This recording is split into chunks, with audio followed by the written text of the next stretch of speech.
Ini si Ustadz ini nggak kerja, nggak punya penghasilan karena nggak kerja, bukan karyawan PT, bukan apa, karena fokus mengajar.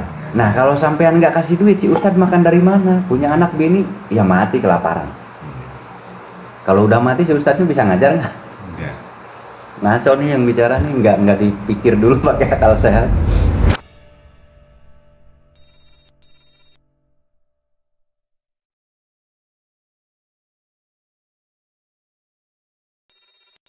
Pan, ada nggak ilmu gratis, Pak? Nggak ada ya? Nggak ada. Apalagi sekolah, lebih mahal nggak, Pak? Apalagi kuliah, gimana, Pak? Lebih abot, berat. Nah, dan sudah saya jelaskan, di sini karena banyak orang yang berobat ya, ngeluarin uang berobat 10 juta, 5 juta. Kalau di sini 5 juta udah ngobatin orang banyak. Maksudnya kalau di tempat lain 5 juta itu untuk berobat. Kalau di sini 5 juta itu untuk bisa mengobati orang. Jadi bukan berobat tapi untuk bisa mengobati orang. Menurut Bapak murahan mana Pak? Nah, jadi banyak yang nggak paham nih. Kalau di tempat orang 5 juta itu hanya berobat aja, Pak. Hanya berobat aja udah 5 juta, 10 juta. Banyak artis-artis paranormal di YouTube itu mahal-mahal, Pak. Berobat aja nyampe 10 juta, berobat aja. Kalau di sini daripada pakai biaya berobat 5 juta, mending pakai belajar di sini.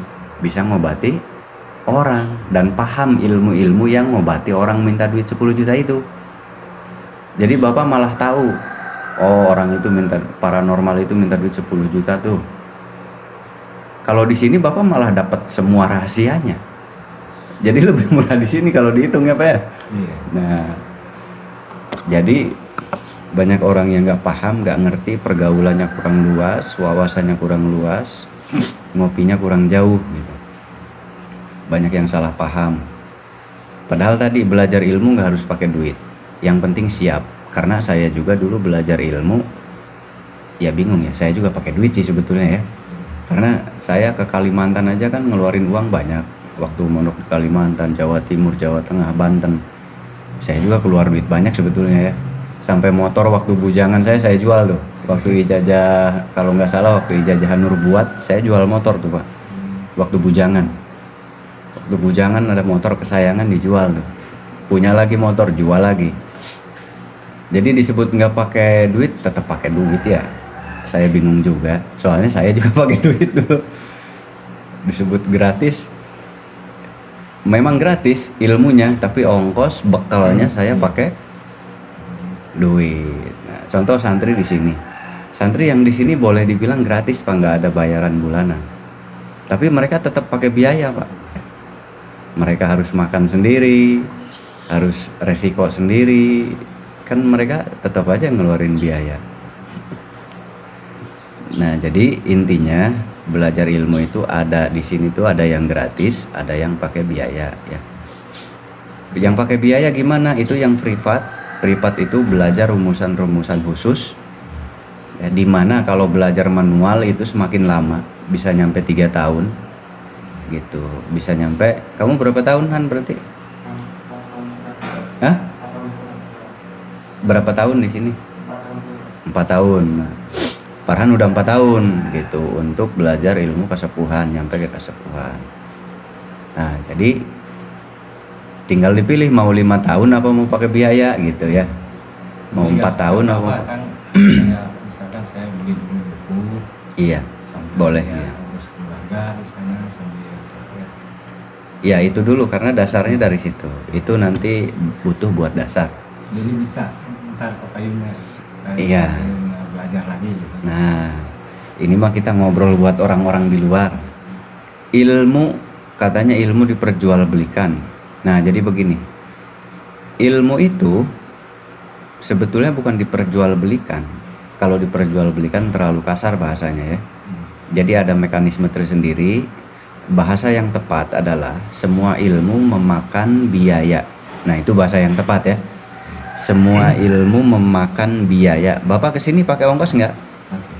Meskipun saya kasih gratis, nih Pak puasa sendiri nggak usah bayar, nggak ada biaya apapun. Karena memang ada di sini tuh ada dua cara ya Pak. Ada yang sudah jadi berarti pakai biaya, ada yang bikin sendiri, ada yang ngelakuin sendiri, itu nggak ada biaya, itu gratis, nggak ada biaya. Nah misal Bapak ngambil yang gratis, Bapak tetap keluar biaya nggak? Tetap kan? Iya. Ongkos ya Pak. Nah, makanya Pak di sininya 2 minggu keluar biaya nggak Pak di sini 2 minggu? Iya. Dari saya gratis Pak, tapi tetap nggak keluar biaya. Tetap keluar. Wajib ada biaya ya Pak. Iya. Meskipun dari saya gratis. Jadi tidak ada orang belajar ilmu apapun itu bentuknya yang gratisan tuh nggak ada. Misal saya minta dari si Abah gratis, ya berarti kamu nggak tahu malu kalau begitu. Masa nggak ngasih rokok-rokok acan, kopi-kopi acan.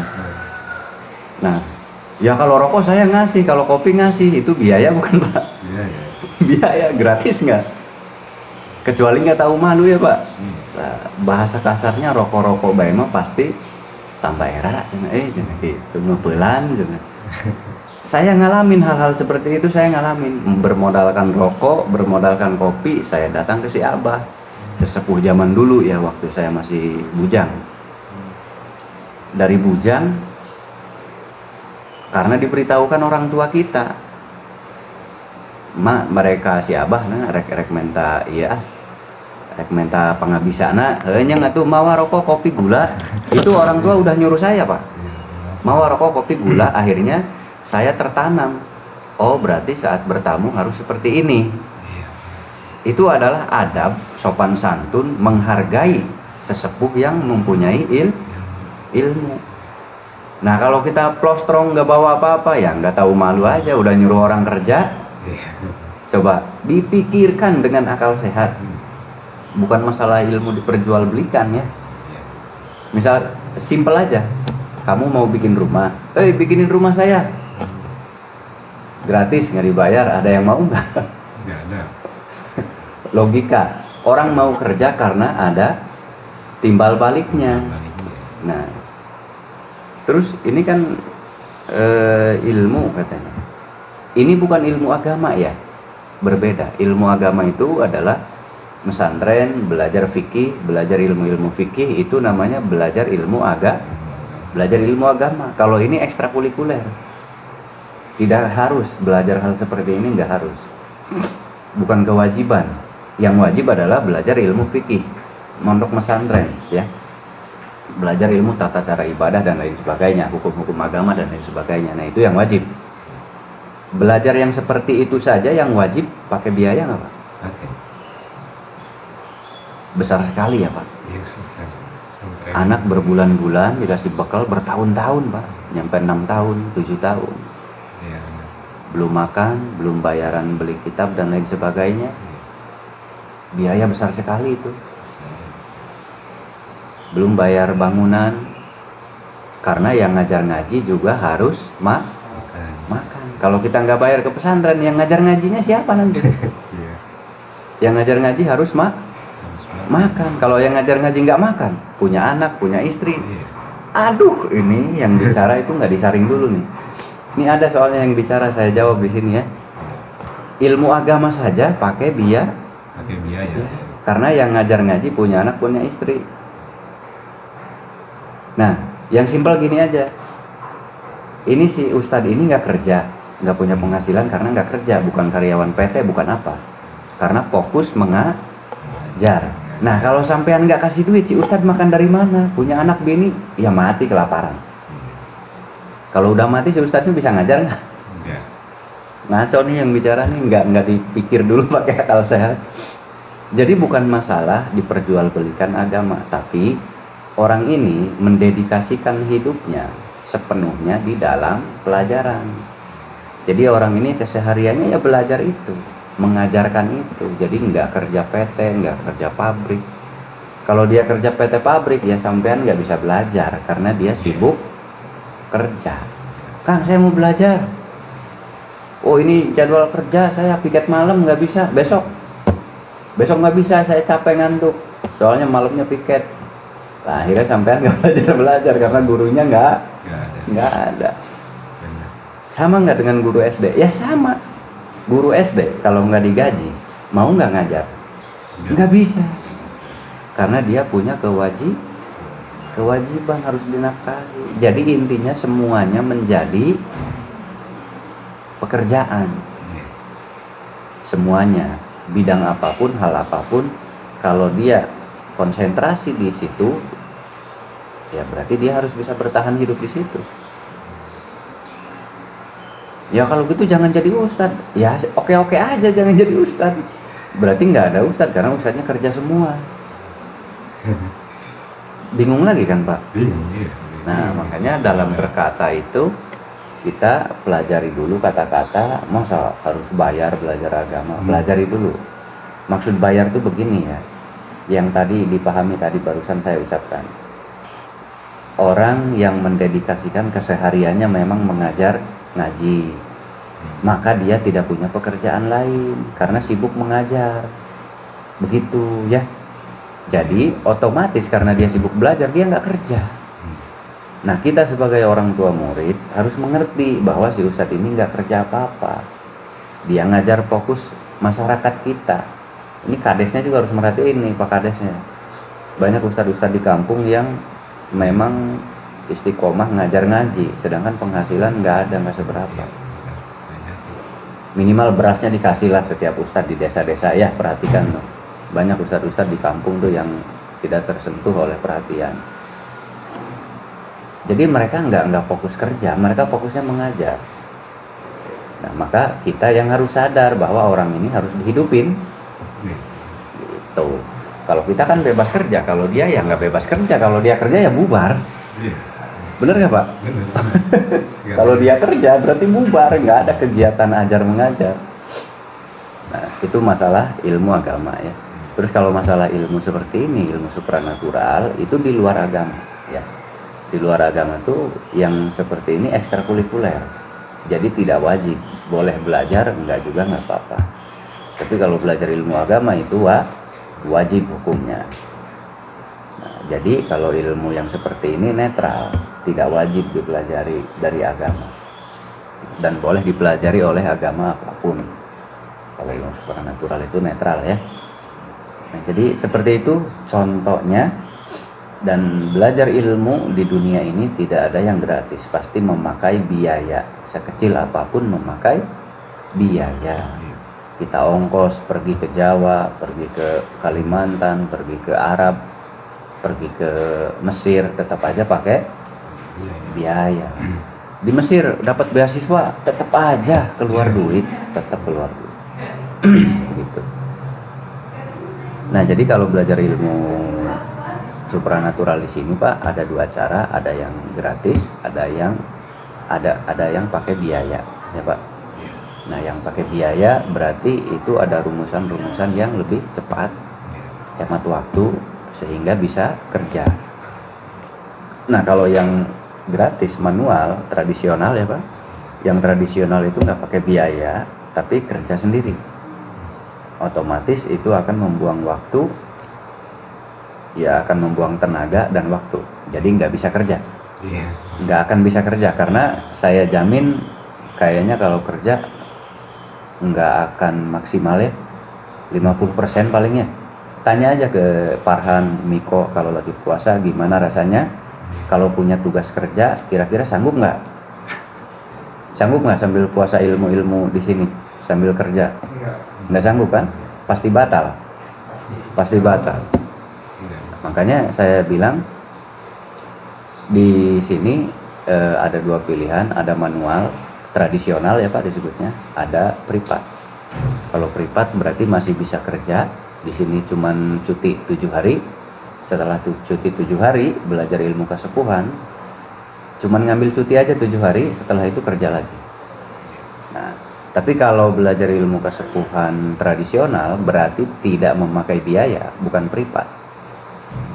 Itu satu, paling cepat 3 tahun, paling cepat banget ya. Standarnya 5 tahun standarnya kalau ingin benar-benar paham ya Pak, atau 4 tahun kalau ingin betul-betul paham. Jadi taruhlah 4 tahun. Kalau ingin paham ilmu kesepuhan 4 tahun. Dan buang waktu nggak tuh 4 tahun? Waktu.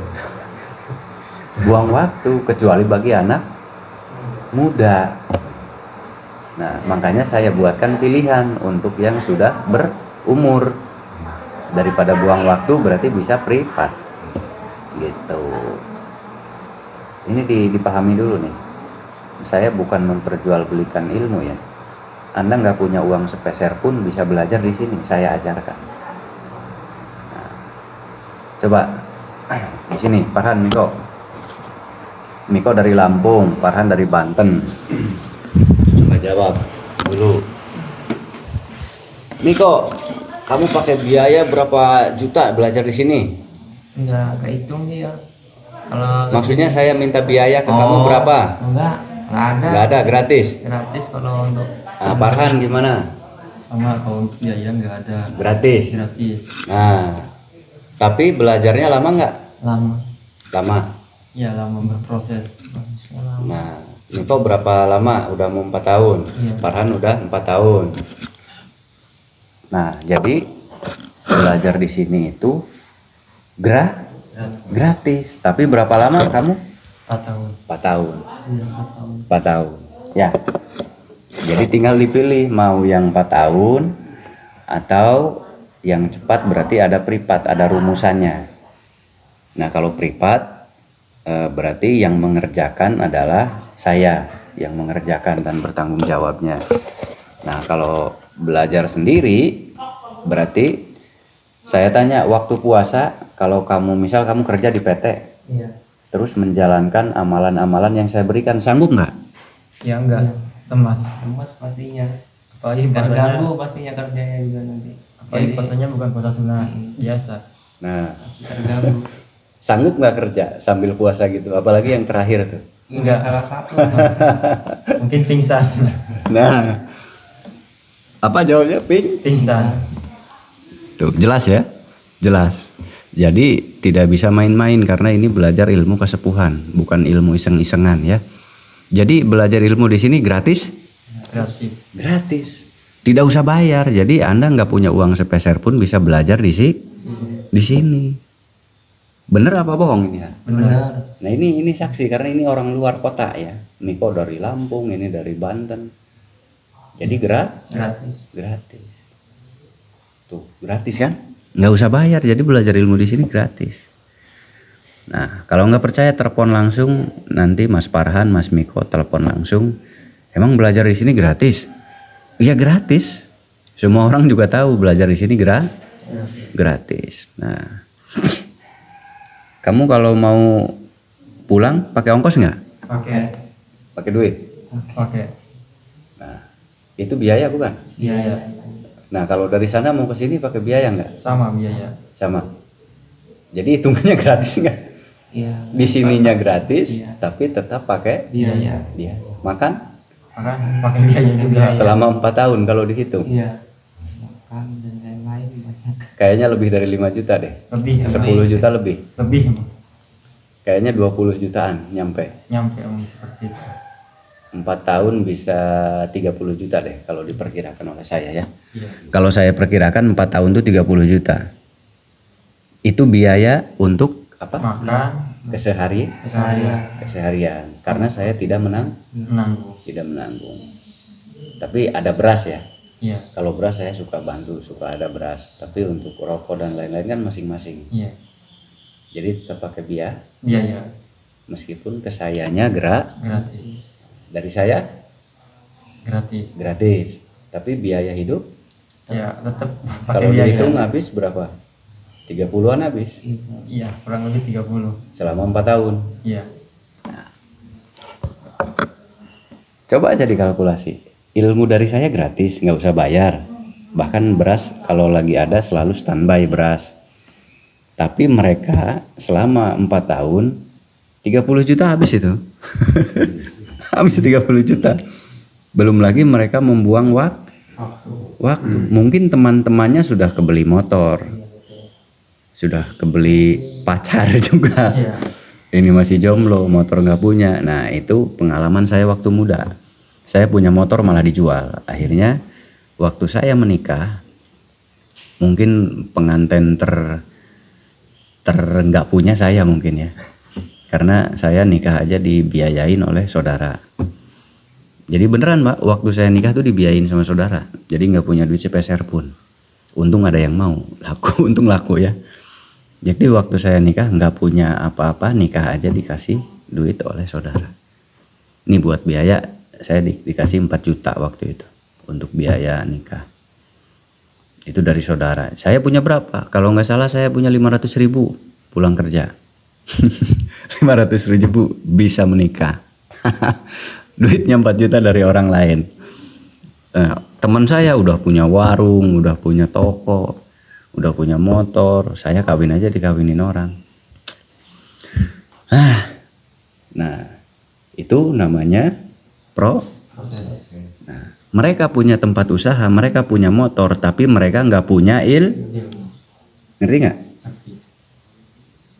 Nah, jadi kamu jangan merasa kismin. Mereka punya motor, kamu punya Ilmu. Mereka yang punya motor kerasukan repot. Nah, kamu ada yang kerasukan jaraknya jauh nggak punya motor repot juga. Jadi kamu harus akrab dengan teman yang punya Motor. Nah, teman punya motor, kamu punya ilmu, disatukan jadi saling membantu. Ya itulah. Yang punya motor nggak punya ilmu, yang punya ilmu belum punya motor. Nah, tapi nanti ya sama. Nanti juga punya sama dengan mereka begitu. Itu harus diingat ya. Jadi kamu jangan berkecil hati, waduh saya nggak punya apa-apa. Kamu jangan lihat itu. Mereka juga nggak punya apa-apa. Oh, mereka udah punya tempat usaha. Adu ilmu, punya nggak? Enggak, mereka nggak punya ilmu. Mereka punya duit tapi nggak punya ilmu. Jadi jangan berkecil hati, tetap pede. Oh, saya nggak kerja, saya nggak punya motor. Emang laku? Laku karena kita punya Nah, mereka punya motor. Jangan minder, dia mah sudah kerja, motor sudah punya. Jangan mikir itu. Karena mereka nggak punya ilmu. Jadi manusia nggak ada yang sempurna ya di situ. Dia punya motor tapi nggak ada ilmu. Kamu nggak ada motor tapi ilmu sudah masagi begitu ya. Bahkan kalau motor mah dikasih. Dulu saya sekali yang ngasih sapi dikasih sapi 2, 3. Jadi ada yang ngasih aja sapi. Motor yang ngasih aja 3 kali tuh. Jadi nggak usah beli, karena kita ada ilmu. Gitu. Kalau ada ilmu orang tuh banyak yang kasihan, banyak yang sayang. Gitu. Makanya kata Nabi, Allah dan baginda Nabi lebih menyukai orang-orang yang bukan berharta tapi Nah, yang berharta juga dicintai Allah kalau menjalankannya di jalan Allah begitu ya. Nah, itu sekilas tentang keilmuan. Jadi selama 4 tahun kalau dihitung habislah 30 jutaan. Sebetulnya lebih besar mereka nih. Boros mereka, lebih boros. Ya, Pak. Ya, betul. Nah, semoga dipahami ya bahwa belajar ilmu itu kok ilmu diperjualbelikan? Bukan diperjualbelikan, ilmu itu nggak ada yang diperjualbelikan. Tetapi semua orang yang belajar ilmu pasti habis duit besar sekali. Pasti habis besar. Apalagi yang kuliah, ongkos bolak-balik tiap hari. Belum jajan di kampus, belum apa-apa. Belum susun skrip. Itu harus kemana, aduh yang sekolah harus PKL kemana itu bekal duit lagi. Belajar ilmu gratis tapi tetap habis duit besar begitu ya. Nah, jadi paham belajar ilmu di sini gratis. Nah, selama 3 tahun atau 4 tahun ya. Nah, so kembali. Si Bapak juga paham, yang di rumah juga yang suka menghujat, tidak paham mekanisme. Jadi sekarang paham ya, sudah dapat hidayah bahwa belajar ilmu di pesantren itu sebetulnya gratis. Yang berat itu adalah biaya makan sehari-hari, biaya sekolah dan lain sebagainya. Begitu. Nah, begitu Pak. Kalau buku tadi sudah dijelaskan ya. Nah, kalau buku ini ada banyak yang bertanya juga, apa aman belajar di buku? Nah, ini sudah saya jelaskan, belajar di buku ya aman lah. Yang tidak boleh itu adalah Anda membeli buku di pasar, ya. Anda membeli buku di pasar, di toko. Yang buat bukunya siapa? Anda kenal nggak yang buat bukunya? Enggak. Orangnya ada enggak? Iya. Jelas enggak itu kedudukan orangnya ada di mana? Anda bertemu tidak? Orangnya ada enggak? Anda bisa teleponan enggak? Anda bisa WA enggak sama dia? Nah, itu bahaya. Anda beli buku di pasar, bahaya. Nah, terus kalau belajar dari buku aman nggak? Aman, karena Anda belajar ngaji juga itu bentuknya buku. Anda belajar kitab itu bentuknya buku.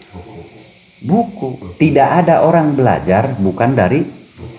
Nah, kecuali zaman dulu ya Pak. Kalau zaman dulu belajarnya langsung dari lisan, karena tidak ada media untuk kertasnya itu. Iya. Jadi dari lisan langsung diomongin, dihafal sedikit-sedikit. Kalau sekarang mudah, ada kertas. Iya. Kita pesantren dikasih buku, di sekolah dikasih buku. Jadi belajar itu ya harus dari buku kalau zaman sekarang. Tapi gurunya ada. Paham nggak sih itu kan? Yang nggak boleh itu belajar dari buku. Bukunya nemu di kebun, bukunya nemu di pasar, bukunya nemu di mobil, nemu di angkot, nemu di bis. Itu jangan. Anda nggak jelas itu dari siapa. Nggak bisa konsultasi. Nah, tapi kalau Anda mau belajar dari buku, wajib harus belajar dari buku. Pergi ke perguruan tinggi, pasti dikasih buku. Pergi ke pesantren, pasti dikasihnya baca buku. Semua belajar dari buku. Saya belajar dari buku, Pak Kiai belajar dari buku. Coba tuh ada Kiai yang terkenal di YouTube, tanya, Bapak belajar dari buku atau didengarkan? Pasti dari buku dulu. Itu ada Gus Baha, tanya, Gus Baha terkenal kan? Itu manusia Quran tuh, hafalannya luar biasa. Tanya, Gus Baha belajarnya dari mana? Dari buku sama. Pusing nggak tuh kalau ada orang yang nanya gitu? Pusing, ini orang daya pikirnya tuh kayak gimana gitu. Jadi memang belajar itu dari buku. Yang tidak boleh itu belajar dari buku, tidak ada orangnya, tidak ada manusia yang membuatnya, sehingga tidak ada bimbingan. Nah, itu yang nggak boleh ya. Belajar kitab juga nggak boleh kalau nggak ada gurunya, harus ada guru. Makanya harus masuk pesantren, bukan belajar kitab sendiri di rumah. Nanti salah menafsirkan, bahaya. Bahayanya orang tersesat semua nanti, umat. Begitu. Ya Pak, nanti kalau masalah buku boleh, Bapak sudah ada usia sudah matang. Nah, kalau usia sudah matang gini, saya ngelepasnya juga tenang, aman, nggak akan ada apa-apa. Yang bahaya itu ABG. Kalau ke ABG saya nggak keluarkan buku itu, saya nggak berikan. Nanti sama Ustadz Farhan. Ya. Bapak hari lahirnya apa? Kamis ya. Ya, kalau Bapak sudah dari usia sudah dapat, sudah matang, jadi boleh belajar ilmu-ilmu seperti ini bebas ya Pak. Dan jangan salah paham, kok ilmu privat ada biaya. Nah, itu Bapak tadi sudah saya jelasin, paham ya? Ada yang gratis, tidak perlu bayar apapun. Cuman ya prosesnya 3-4 tahun. Ada yang pakai biaya untuk membantu orang-orang yang sibuk kerja, sibuk kegiatan. Jadi saya kasih solusi. Ya udah, cuman ada biaya. Tapi kalau dihitung selama 4 tahun, 3 tahun habis 30 juta. Kalau dihitung.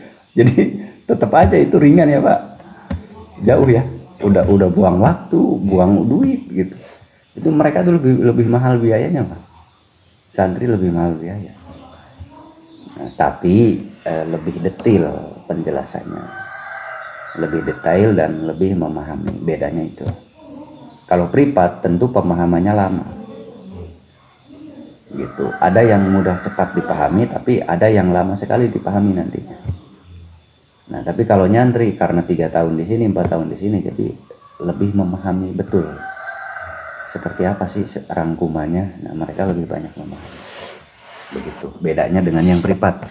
Kalau privat pasti pemahamannya banyak yang tertinggal karena belajarnya terlalu cepat. Kecuali orangnya jenius ya. Ya udah atuh Bapak diantos nanti sama Mas Miko nggak apa-apa. Ya Pak, makasih ya sudah bertamu di sini ya Pak. Salam untuk keluarga.